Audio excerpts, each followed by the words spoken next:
Friends are always a strange group of characters, and I've always been attracted towards the stranger the better. There are certain mysterious actors who exist outside the normal Hollywood system. Benicio del Toro has a quiet, hard-to-define presence, as if he is working on a different wavelength than everyone else on screen. Tilda Swinton brings an intense, otherworldly energy, looking like she stepped out of another dimension entirely. And then there's James Spader, a man who has built a career playing every personality type your therapist would warn you about. While many actors of his time played heroes and romantic leads, Spader was drawn to characters who were morally flexible, psychologically complex, and deeply uncomfortable. Today, we are looking at the career of James Spader, how he built his reputation by playing against expectations, why he has always stayed slightly on the edge of Hollywood, what attracts him to characters who live in moral gray areas, and where this enigmatic actor is now. James Todd Spader was born in Boston in 1960 to two teachers. This detail matters because it suggests an intellectual upbringing, a home where ideas mattered and conversation was encouraged. He attended Phillips Academy in Andover, Massachusetts, one of the most prestigious prep schools in the United States. This is the kind of school that usually sends students straight to Ivy League universities and then into powerful, influential careers. Spader dropped out at 17 to pursue acting in New York. This was the first major decision that shaped his path, turning away from a safe, established future that was clearly open to him. Instead of college, he took odd jobs, teaching yoga, driving trucks, and working as a stable boy. These were not glamorous jobs. They were physical, working-class roles that most of his prep school classmates would never have considered. By the early 1980s, Spader began landing film roles. He had the looks of a leading man, an intense stare, and an upper-class confidence that cameras loved. The Brat Pack was forming, and Spader was the right age, had the right look, and moved in nearby circles. But he never fully joined them. In Mannequin in 1987, he played the slimy Vice President Richards, almost a cartoon version of a spoiled corporate villain. In Tough Turf, he played a rich antagonist. In Pretty in Pink, he gave us Steph, the wealthy prep school kid who casually hurts people for fun. These performances were not deeply layered yet. They were character types, but they established a pattern. Spader was the guy audiences loved to hate. In Oliver Stone's Wall Street, he added a unique Spader touch. You could never quite tell what his character was really thinking. The real turning point came with Less Than Zero in 1987, where Spader played a drug dealer with a chilling sense of calm. In 1989, Steven Soderbergh's first film, Sex, Lies, and Videotape, premiered at Sundance and won the Palme d'Or, helping launch the American independent film movement. Spader played Graham Dalton, an impotent drifter who can only feel close to women by filming them as they talk about their sexual histories. The character is deeply uncomfortable, voyeuristic, and subtly emotionally manipulative. Graham represents a certain kind of broken masculinity, a man who has thought his way out of real emotional connection. He has built a system that gives him the illusion of intimacy while protecting him from the risk of real human closeness. Spader's performance is a masterclass in showing inner damage with very little outward expression.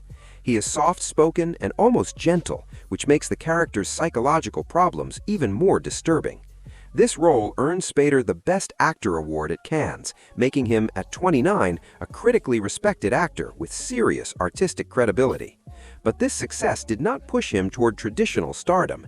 Instead, it confirmed his instincts. The industry now understood what Spader offered: intensity, intelligence, and a willingness to live in moral gray areas that made audiences uneasy. The film itself changed American independent cinema, proving that small, character-focused stories about complex psychology could succeed both critically and financially.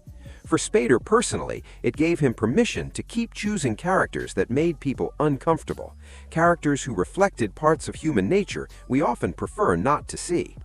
After Sex, Lies, and Videotape, Spader could have used his success to move into mainstream leading roles, romantic comedies, or big studio films. Once again, he chose a different path. He leaned even more into complexity, searching for roles that explored power, obsession, and identity. He had found his creative space and wanted to explore it fully. In White Palace in 1990, he played Max, a rigid widower who falls in love with an older working-class waitress. Max is closed off, emotionally wounded, but clearly human. You can see Spader beginning to uncover deeper layers beneath familiar character types. This early pattern set the tone for his career. Spader consistently chose psychological depth over commercial safety, discomfort over comfort. It became clear very early that he had no interest in playing the traditional good guy. In Bad Influence in 1990, Spader played Michael, a quiet analyst whose life falls apart after meeting Alex, a charming but dangerous drifter played by Ro Lowe. Spader perfectly captures Michael's slow breakdown. You can see exactly why Michael is drawn in, even as every warning sign is flashing.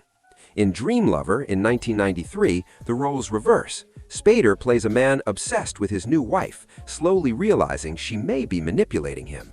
The film explores his paranoia, his need for control, and how attraction can turn into possession. These roles allowed Spader to examine identity itself, how people create versions of themselves to get what they want. His characters are often both the manipulator and the manipulated, the hunter and the hunted. What separates his work from typical erotic thrillers is intelligence.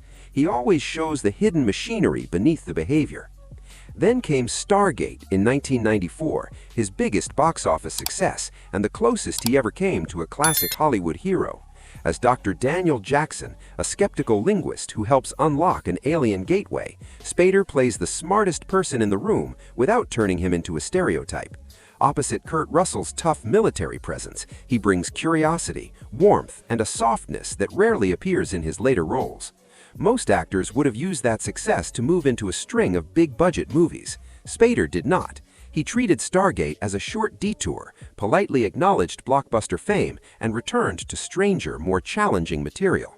The early 1990s were the peak era of erotic thrillers, and Spader became the genre's most interesting actor. These films were not considered prestigious. They were made to shock and excite, but Spader added real psychological depth.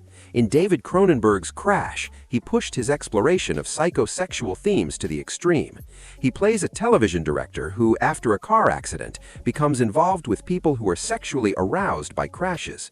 The material is deeply disturbing, and Spader plays it with a cold, clinical calm that makes it even more unsettling. By the late 1990s, he appeared in films like Keys to Tulsa, Driftwood, and the odd pair Critical Care and Curtain Call, completing a very busy stretch of roles. Secretary in 2002 marked the high point of this period, and it went far beyond the genre. As E. Edward Gray, Spader plays a lawyer who enters a BDSM relationship with his secretary, played by Maggie Gyllenhaal. In Weaker Hands, Gray could have been a simple predator. Instead, the film becomes a truly unconventional love story, and Spader's performance is key to making it work.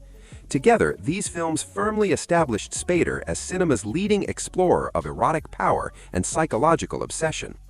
In Wolf in 1994, Spader played Richard, the ambitious, treacherous assistant to Jack Nicholson's character Will Randall. He's a classic corporate villain who betrays his mentor, triggering Will's violent revenge. In 2003, Spader joined the legal drama The Practice in its 8th season as Alan Shore, a brilliant and morally flexible lawyer who treats the law like an intellectual puzzle. The character was so strong that creator David Kelly built an entire new series around him. Shore chooses clients based on interest, not morality. He uses language as a weapon, able to talk his way into or out of almost anything.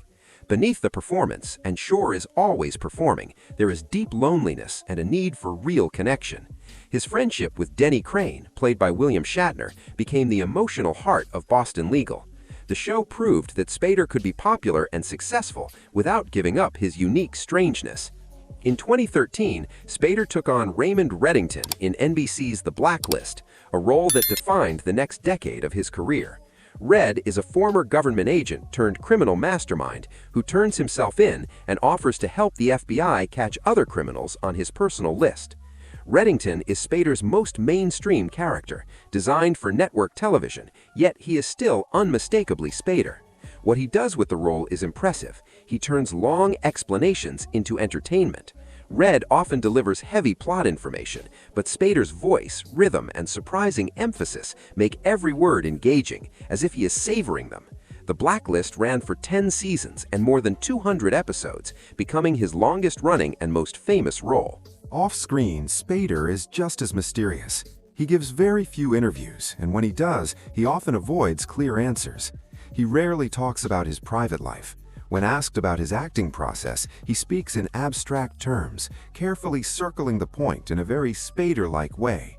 For him, characters are built from both the outside and the inside.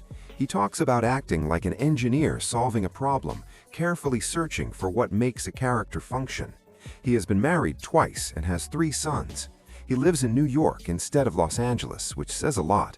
He has described himself as someone who needs solitude and finds Hollywood's social demands exhausting. Acting seems to be his way of engaging with the world while keeping a safe distance from it. What stands out is how consistent Spader's choices have been for more than 40 years. In 2015, James Spader voiced Ultron in Avengers: Age of Ultron, playing a threatening artificial intelligence villain. It was a rare move into big-budget blockbuster territory for an actor known for intelligent, offbeat roles. Spader fully committed to the role, using motion capture performance to give Ultron physical presence and adding his signature unsettling charm. The result was a villain who felt witty, menacing, and more than just a digital effect. At 64, Spader has achieved something rare in Hollywood, a career built entirely on his own terms. He never chased traditional movie star fame. Instead, he created a body of work that is completely unique. Even in smaller late-career roles, like his brief but memorable performance as politician W.N. Bilbo in Spielberg's Lincoln, he remained unmistakably himself. For decades, Spader has explored power, how people gain it, perform it, abuse it, and use it to connect. His characters are almost always manipulating someone in some way, but Spader never judges them. He looks for the human core, the emotional wound that drives their actions, the need behind the performance. He is deeply interested in how identity is constructed, how people wear masks to survive and succeed.